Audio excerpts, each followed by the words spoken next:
Doctor Anjum खाना, doctor Savita बुटला और doctor sister हनीफे और साथ ही जो हमारे उनके हस्बैंड आए हैं। एक्चुअली मुझे आज बहुत ही खुशी, मैं झालावाड़ में पैदा हुई थी, इसी एरिया में पैदा हुई थी। में 5वीं क्लास तक पढ़ाई की है। उसके बाद मैंने कोटा में पढ़ाई किया जेडीवी गर्ल्स कॉलेज में, और फिर मैंने एसएमएस मेडिकल कॉलेज से मैंने एमडी किया। और मैं पिछले 27 साल से एम्स न्यू दिल्ली बहुत क्लोज फ्रेंड है Anjum George, doctor Anjum George, जो महावीर कैंसर सेंटर में जो हेड है गांधी। अगर दर्द खत्म हो गया तो फिर मुझे और कुछ नहीं चाहिए। वो सब कहते हैं कि आप कुछ भी कर लो। मैंने ऐसे ऐसे देखे बच्चों की मदर को देखा है। 5 साल की बच्चे की मदर मेरे से कहती है कि मैडम अब मेरे को देख लिया मैंने, बहुत दर्द हो रहा है, बस प्लीज आप इसका दर्द खत्म कर लो। मैं बहुत अस्पताल घूम चुकी होगी और इसको ऐसा कुछ कर दो कि सुकून से हमेशा के लिए सो जाए।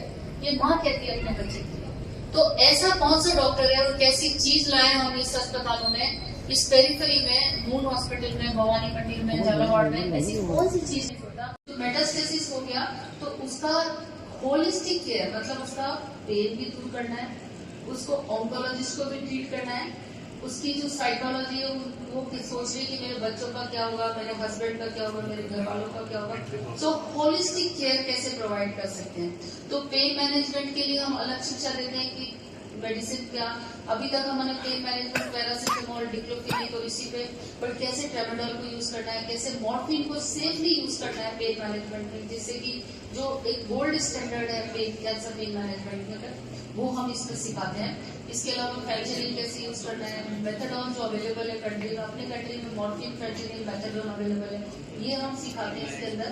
प्लस इसके और कोई सिम्टम्स हो जैसे कि ब्रेथलेसनेस हो जाए तो कैसे ठीक करना है, स्पाइनल कॉर्ड कंप्रेशन हो जाए जिसमें पैरालिसिस हो जाता है तो उसको कैसे हैंडल करना है, कैसे मैक्सिमम क्वालिटी ऑफ लाइफ हम कैसे दे सकते हैं।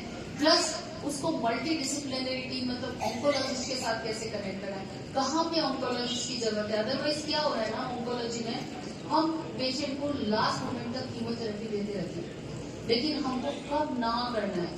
कीमोथेरेपी का एक बहुत रोल होता है, बहुत इंपॉर्टेंट होता है कीमोथेरेपी, बट हमेशा हर चीज में आंसर नहीं होता कि वो हम लोग हर जने को यहाँ पे जो डॉक्टर और नर्स है उनको ट्रेन करना चाहते हैं कि पेशेंट जो घर पे क्रॉनिक डिजीज के साथ ग्रसित है उसको किस तरीके से हम कंफर्ट दे सकें और किस तरीके से उसका एंड कंफर्टेबल बना सकें। पैलिएटिव केयर है जिसको लिए हम यहाँ पे आए हैं, वो एक ऐसी पद्धति है। देखो डॉक्टर बनते हैं ना तो हम लोगों ने क्या सीखा, हमने सीखा बड़े बड़े कॉलेजेस में भी, आपके अभी नहीं, अब सब जगह यही होता है कि केवल डायग्नोसिस करो और ट्रीट करो, और ट्रीट उसको हम कैसे कंफर्ट केयर दे सकें। और जो सस्ती सी जो बहुत सिंपल दवाइयाँ जिसकी जरूरत होती है पेन मैनेजमेंट करने की, वो बड़े बड़े नहीं कर रहे कि बड़ी बड़ी मशीनें लगाएंगे या बड़े बड़े इक्विपमेंट लगाएंगे, ये सब नहीं है। बट हम डॉक्टर्स और नर्सेस को इतना ट्रेन कर देंगे, उनके हृदय को इतना करेंगे, अगर उनको पेन है, कैंसर के कारण पेन है जिसके कारण बहुत सीवियर होता है और घर वाले सिमिलरली उतना ही तकलीफ में होते हैं, तो उन घर वालों को हम क्या करें जिससे कि उनको कंफर्ट मिल सके। और कोई भी घर वाला जो है, अगर मैं घर वाला हूँ किसी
आज ये प्रोग्राम हम लोग बनाया, मैडम को पूरा डिटेल इसमें एक्सप्लेन कर ही दिया कि क्या नीड है, लेकिन मुझे बहुत अच्छा लगा कि हम लोग इतना रिमोट एरिया में इस चीज़ को सोच रहे हैं, इसको स्प्रेड करने के लिए कोशिश कर रहे हैं। जो एक्टर्स था राजस्थान, मैडम तो नेशन को लीड कर रहे हैं, ऑल इंडिया को लीड कर रहे हैं। तो ये हम लोग का एक सौभाग्य है कि बेसिकली आप लोगों के साथ जुड़ के इस टाइप को काम को हम लोग आगे बढ़ाने का मौका मिला। सामने इस एरिया में और भी बेटर सर्विस देने का कोशिश करेंगे यहाँ का जनता को, जो यहाँ का मेडिकल फैकल्टी का प्रोफेशनल है एंड आपका सोशल एक्टिविस्ट है, उन लोगों को साथ में देखे। एंड मैडम आपका जो टीम है, आपका एंड एक्ट का टीम का सहयोग के साथ, उसका हेल्प के साथ हम लोग इसको जितना बेटर पेनिट्रेट कर पाए उसको पेनिट्रेट करेंगे। अवेयरनेस एंड एग्जीक्यूशन इसको हम लोग प्रॉम्प्ट करेंगे।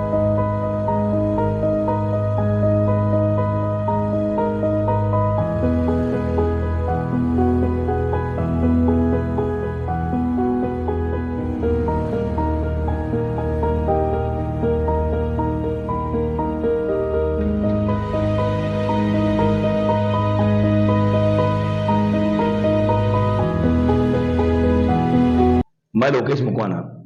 जैसा कि हम हेल्थ केयर को लेकर हमेशा आगे बढ़ने की बात करते हैं, आम जनता तक ये बात पहुंचाने की कोशिश करते हैं कि हेल्थ केयर में और क्या नया नवाचार हुआ है।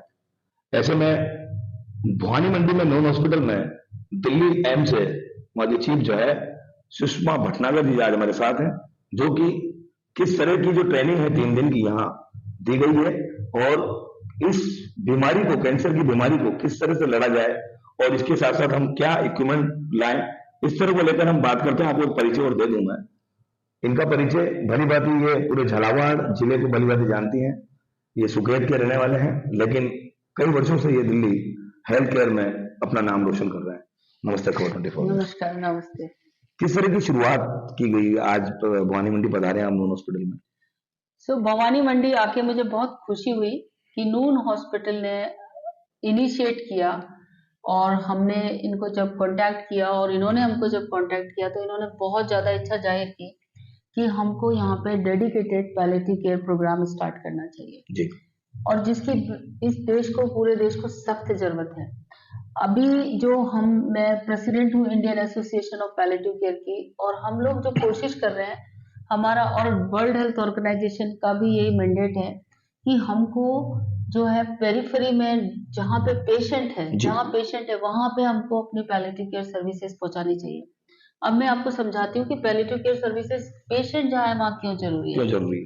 क्योंकि पैलिएटिव केयर एक ऐसी केयर है जो हम कोई भी पेशेंट जो क्रॉनिक डिजीज, उसमें कैंसर एक है, इसके अलावा बहुत सारी जैसे and stage heart disease, and stage kidney disease, and stage lung disease, जब पेशेंट की ऐसी सिचुएशन हो जाए जबकि क्योर पॉसिबल नहीं हो, इलाज पॉसिबल नहीं हो, लेकिन उसके पास सिग्निफिकेंट लाइफ है, उसमें हमको उसको कैसे केयर करनी है, होलिस्टिक केयर कैसे करनी है, फिजिकल सिम्टम्स को ठीक करना है और उसकी बाकी सारी जो प्रॉब्लम्स है उनको कैसे हैंडल करना है, कैसे उसके अंदर कॉन्फिडेंस देना है कि डॉक्टर, नर्स और पूरा मेडिकल कम्युनिटी उसके साथ है और उसको कंफर्ट देने में, उसको आराम देने में पूरी जहां तक हो सके कोशिश कर रही है। तो ये पैलिएटिव केयर है कि एनी पेशेंट, कोई भी पेशेंट जो क्रॉनिक डिबिलिटेटिंग कंडीशन से फाइट कर रहा है, उसको किस तरीके से हम कंफर्ट केयर दें टिल द एंड। और एंड जब आए, जब इनएविटेबल हो जाए, इनएविटेबल मतलब एंड हमें पता है कि अभी जाना है, जैसे कैंसर का पेशेंट होता है एक स्टेज में ऐसे लेकिन उसमें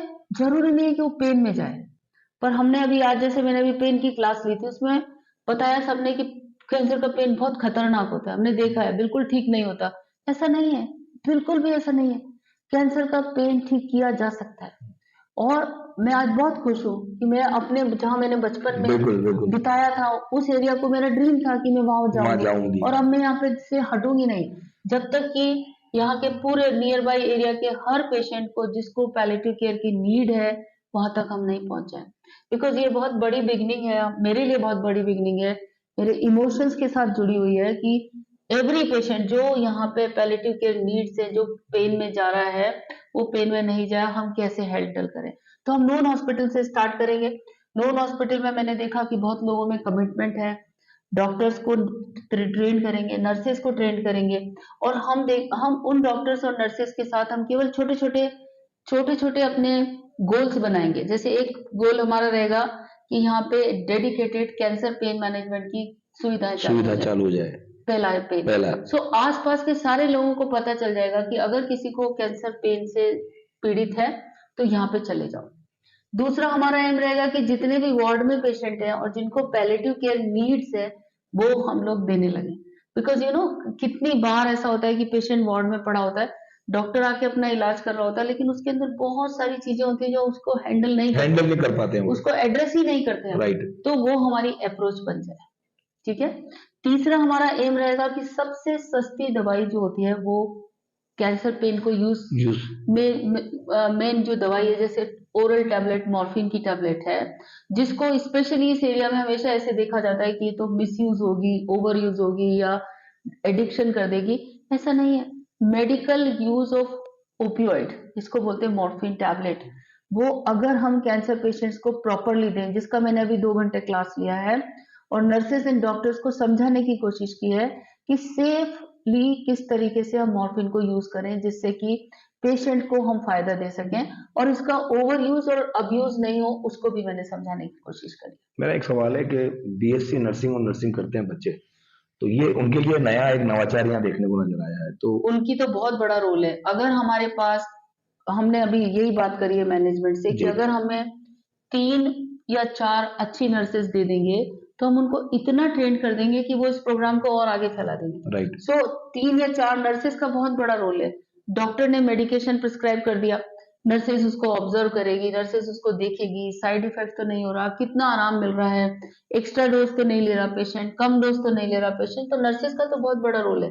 नर्सेस, अगर हमें पैलेटिव केयर प्रोग्राम डेवलप करना है तो नर्सेस एक बैकबोन है, रीढ़ की हड्डी है। अगर उनको हमने स्ट्रॉन्ग बना दिया और उनको हमने ट्रेन कर दिया प्रॉपरली तो प्रोग्राम चल पड़ेगा। डॉक्टर्स की जरूरत है साथ में, बट नर्सेस को लेड प्रोग्राम रहेगा तो ये जल्दी हम। तो आपका जो ड्रीम है, आपका जो सपना है पैलेटिव केयर को लेकर, जिस तरह से अगर यहाँ नॉन हॉस्पिटल में इस चीज को चालू किया जाता तो क्या अभी शुरुआती में हम ऑनलाइन करेंगे इसको?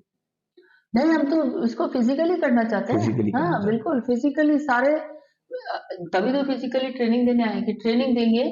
फिर उसके बाद हमने सोचा है कि नून हॉस्पिटल को, हमारा एक आईसीएमआर का प्रोजेक्ट है जी, जिसके अंदर हम नून हॉस्पिटल को ले लेंगे। इस प्रोजेक्ट के अंदर हमने देश के नॉर्दर्न पार्ट ऑफ इंडिया के 100 डिस्ट्रिक्ट्स को ट्रेन करने का सोचा है। तो नून हॉस्पिटल हम एक हॉस्पिटल रखेंगे जिसमें यहाँ पे जो सेंटर ऑफ एक्सलेंस जो नियर बाई एरिया बनाया है, जो जयपुर का Mahavir cancer centre, doctor Anjum जिसकी हेड है, उनको हम इनको हैंडओवर करेंगे। हमारा एक डेडिकेटेड कैरिकुलम होगा, हम दोबारा पढ़ाने आएंगे इनको। फिर इसके बाद इनको ट्रेनिंग के लिए हम जयपुर या एम्स दिल्ली बुलाएंगे, हम उनको प्रैक्टिकल ट्रेनिंग देखेंगे। देखो ये पेशेंट इस तरीके से सीरियस है, इसको हमने फिजिकल पेन इस तरह से दूर किया, इसकी इमोशनल प्रॉब्लम्स ऐसे दूर करी और इसको फिर भी होप थी।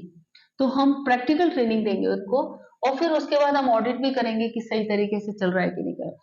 और उसके बाद हमारी कोशिश रहेगी कि हम बाकी के नियर बाई एरिया में इस हॉस्पिटल के थ्रू होम केयर सर्विसेज शुरू कर सकें, जिससे कि घर घर जाके पेशेंट को किस तरह, और बाकी डिस्ट्रिक्ट को भी कवर करने की कोशिश करेंगे। ये तो रही प्राइवेट सेक्टर की बात, तो गवर्नमेंट अगर चाहे तो इसको अपने मेडिकल कॉलेज में, जैसे जयपुर, झालावाड़ है, कई मेडिकल कॉलेज है गवर्नमेंट के, उस तरह का ट्रीटमेंट भी शुरू। गवर्नमेंट ने अपना काम कर दिया। गवर्नमेंट ने पैलेटिव मेडिसिन को अप्रूव कर दिया 2012 में कि हर कॉलेज में, हर हॉस्पिटल में पैलेटिव मेडिसिन होना चाहिए। उन्होंने डिक्लेयर कर दिया, ये एक डेडिकेटेड सब्जेक्ट। ठीक है। और रिसेंटली अभी जो ministry of health and family welfare का जो रिसेंट आया है, हर कैंसर हॉस्पिटल इंडिया में जहां भी अस्पताल है वहां पे डिजायरेबल है कि पैलेटिव केयर सर्विसेज होनी चाहिए, और ऑलरेडी वो लोग दे चुके।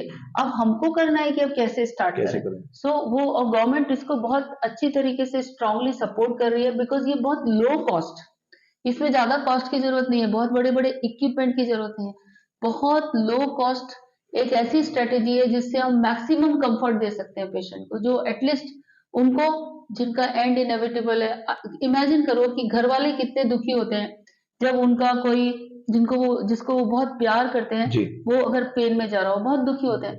तो हम उनको कैसे केयर कर सकें, ये हम लोग इसमें। एक सवाल है मेरा, कैंसर को काफी बड़ी बीमारी माना जाता है, कैंसर को काफी बड़ी बीमारी माना जाता है, आम जनता में भी ये भय है, तो आपके माध्यम से क्या कहना चाहेंगे, कैंसर से लड़ा जा सकता है मतलब? नहीं, ऐसा मैं ये कहना चाहूंगी कि दो चीजें याद रखो कि प्रिवेंशन सबसे बेस्ट है। जी। ब्रेस्ट कैंसर, सर्वाइकल कैंसर, ये सब प्रिवेंटिव डिजीजेस है।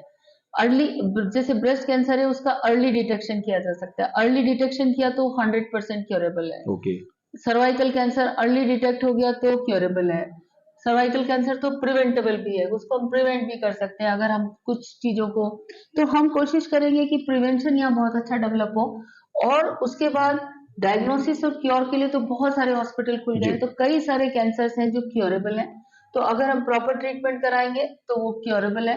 लेकिन अगर आप अनफॉर्चुनेटली अब दुर्भाग्यवश उस स्टेज में आ गए हो जिसमें कि आपका 4th स्टेज है, क्योर पॉसिबल नहीं है, तो भी घबराने की जरूरत नहीं है। डॉक्टर्स को हम कोशिश करेंगे कि इतनी ट्रेनिंग हो जाए कि वो कंफर्टेबल रहें, उनको तकलीफ नहीं हो, वो पेन में नहीं जाए और एंड उनका कंफर्टेबल हो घर में, घर वालों के साथ। अभी डॉक्टर के साथ जो ट्रेनिंग हुई इसमें कुछ क्वेश्चन आंसर भी होंगे, उनको समझने में भी थोड़ा समय लगा होगा, किस तरह की जो ट्रेनिंग जो है अभी डॉक्टरों को, स्टाफ को दी है? मुझे लगता है कि काफी अच्छा है, काफी लोगों में बहुत इच्छा है समझने की। मैंने जो क्लास लिया और उसके बाद उन्हीं से क्वेश्चन पूछे तो उनको काफी, उन्होंने ध्यान से सुना था। पहले मुझे लगा कि कितना स्टैंडर्ड रखना चाहिए, कितना पढ़ाना चाहिए, बट मेरे को ये लगा कि जितना हमको आना चाहिए मिनिमम उतना मैंने सारा बताया, और मुझे ऐसा लगता है कि डॉक्टर और नर्स दोनों बहुत इंटरेस्टेड थे और वो लोग इसको ले जाएंगे आगे, करेंगे, काम करेंगे। देखा आपने खबर 24 से अपने विचार जो हैं किस तरह से रखे हैं और क्या क्या आगे जो है आयोजन और किए जाएंगे और किस तरह से कैंसर को से लेकर हम यहाँ लड़ पाएंगे। इन्होंने कहा कि हम ऑनलाइन तो ही है लेकिन ऑफलाइन भी अब नून हॉस्पिटल से हमारा टाइप है और हम बहुत जल्दी जो है जयपुर के महावीर हॉस्पिटल से टाइप कर नॉन हॉस्पिटल में भी कैंसर की बीमारी को दूर करने का काम करेंगे। मैं लोकेश मकवाना, सीधे इसको एम्स दिल्ली से भी कांटेक्ट करेंगे, सो एम्स दिल्ली भी इसमें हेल्प करेगा। आपने देखा अभी कि इन्होंने कहा कि एम्स से भी इसको सीधा हम कोशिश करेंगे, लेकिन खबर 24 न्यूज ऐसी सार्थक खबरें आपको दिखाता है जो कि मेडिकल हेल्थ से जुड़ी होती है।